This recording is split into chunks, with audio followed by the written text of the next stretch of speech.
Hello, ladies and gentlemen, welcome to another Something Slightly Different featuring your host, Charlie! Yay, everybody, Charlie! Oh, wait, that's me. Never mind. Um, hello.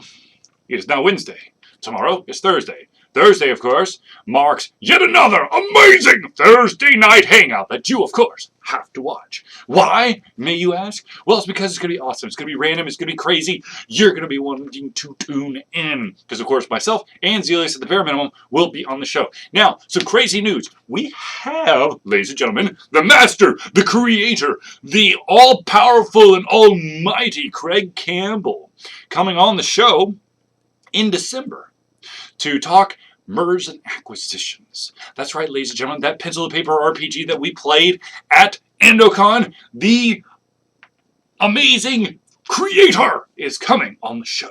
So you need to tune in to that, and I will get you the exact date as soon as I know it.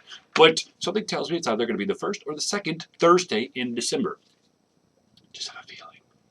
Anywho, what else can I tell you?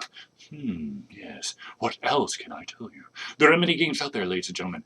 Many games that independent developers are creating right now or have just released that you need to check out. Which ones, you might ask? I'm working on it. What I can tell you is that there's a game out there called Templar Battle Force. It is a game in which you are going to be navigating individuals who look like they came right out of Warhammer 40k, and you're trying to regain a ship. And then, of course, more as the story goes along. It's turn-based strategy. You cannot go Rambo. Don't do it.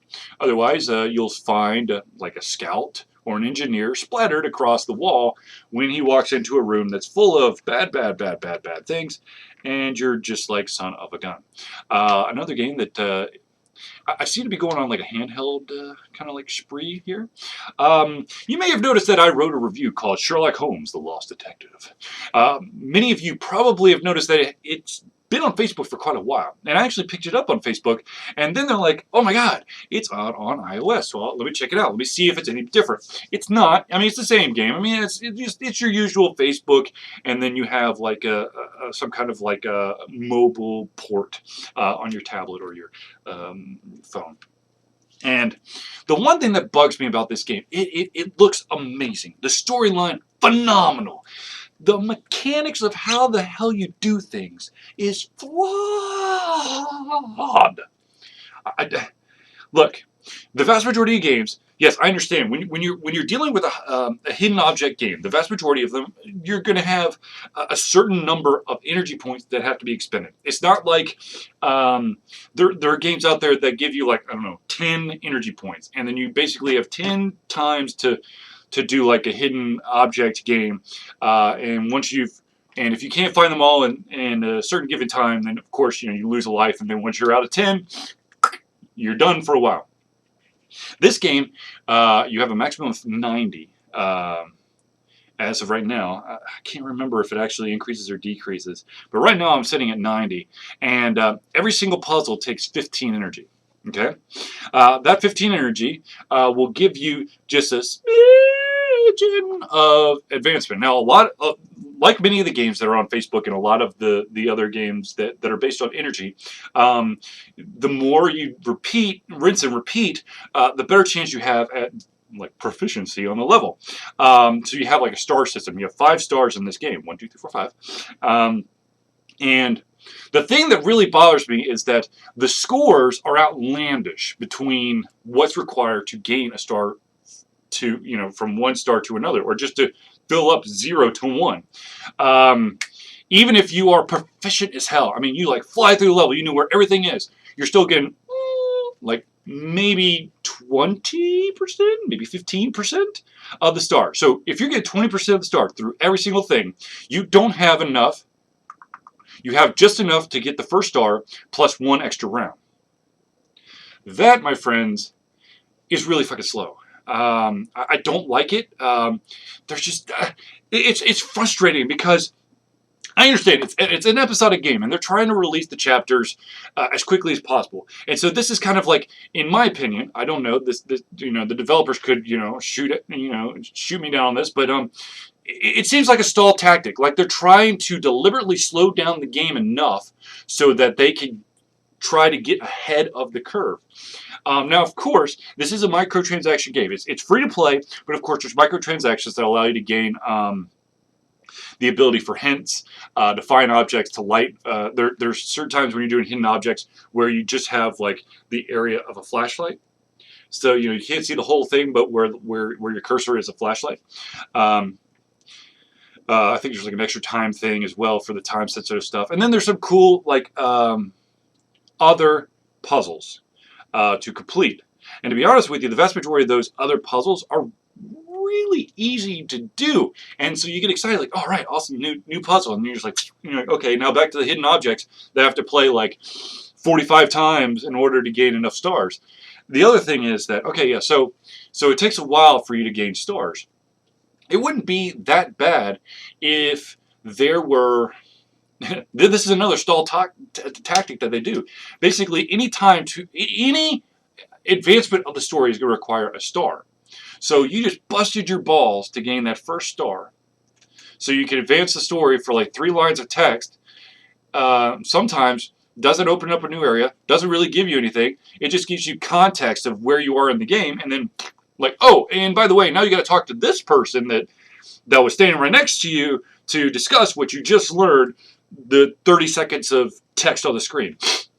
And then, of course, that could be the next day that you gain that. So the segments are so pulled apart that it's kind of hard to keep with. Now, you're wondering, okay, so any game that has energy has this like renewal mechanism in it. The renewal is so you have to have 15 energy in order to play another scene, with one exception, or a couple of exceptions, but the vast majority of the hidden objects are going to be 15. To gain 15 is going to take 40 minutes. Okay, so if you have to do, let's say that you use all your 90, all of my 90, so that's 6 times, okay? And I've already gotten 1 star and everything, so I'm now working on my 4th star. That 9 times, I might get lucky and get that next star. But chances are, I'm going to need a 10th time to get that star. Okay, so I play through all the energy that I have to start the day, and then I have an extra. I've waited 40 minutes, come back in, do it, boom, there's a star. I add it to this thing, and then I get 3 lines of text, doesn't advance anything, like there's no new areas to look at, there's no new stuff really. It's just, here's the context. And then I'm looking, I have to do another star.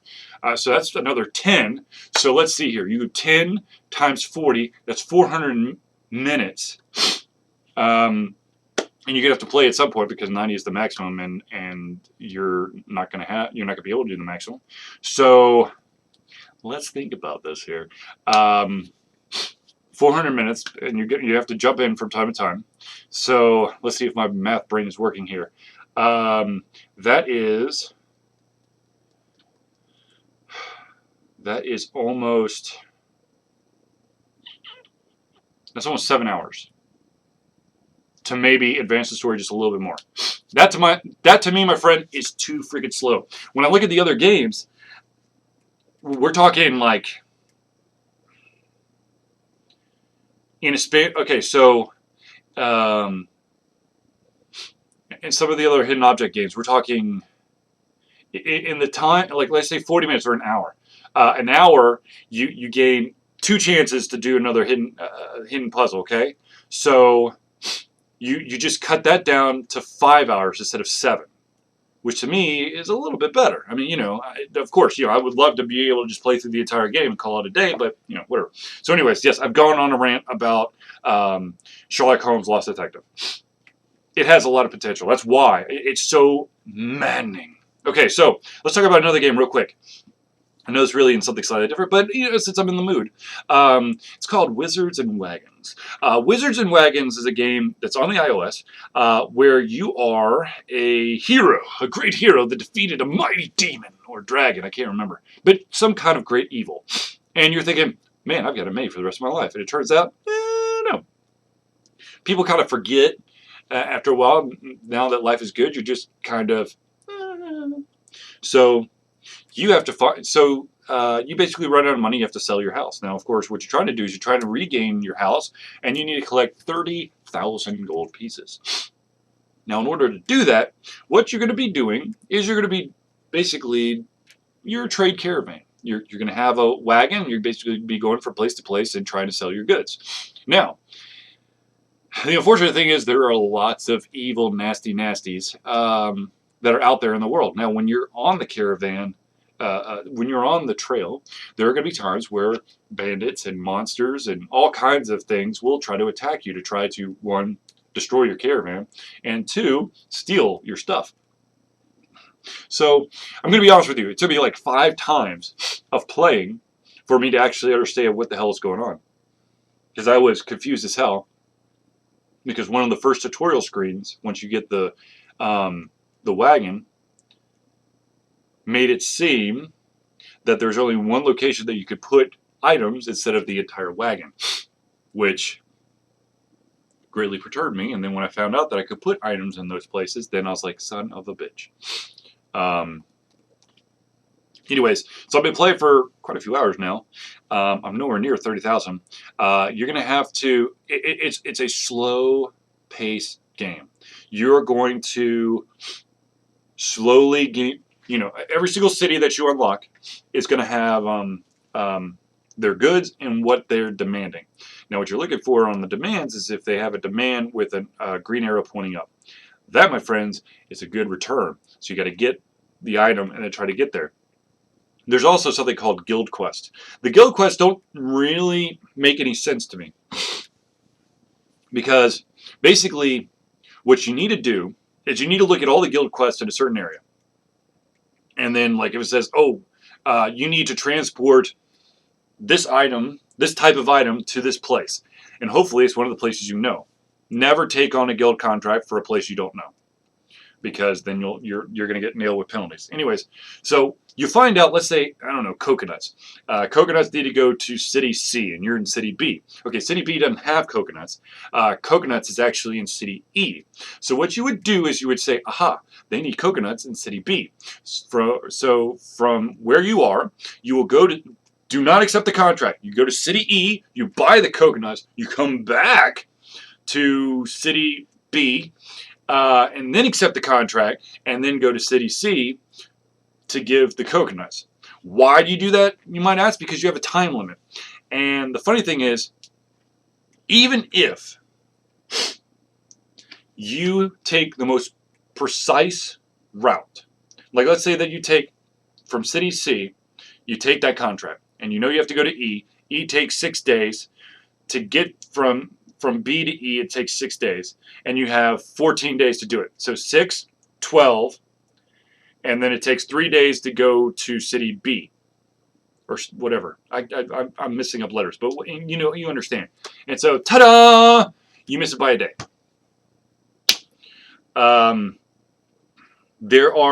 You are only allowed 2 contracts at one time, which is really annoying, because some of them, the contracts are like, kill X amount of monsters, and then come back to the town, and you can or go back to a guild hall, and you can exchange it in.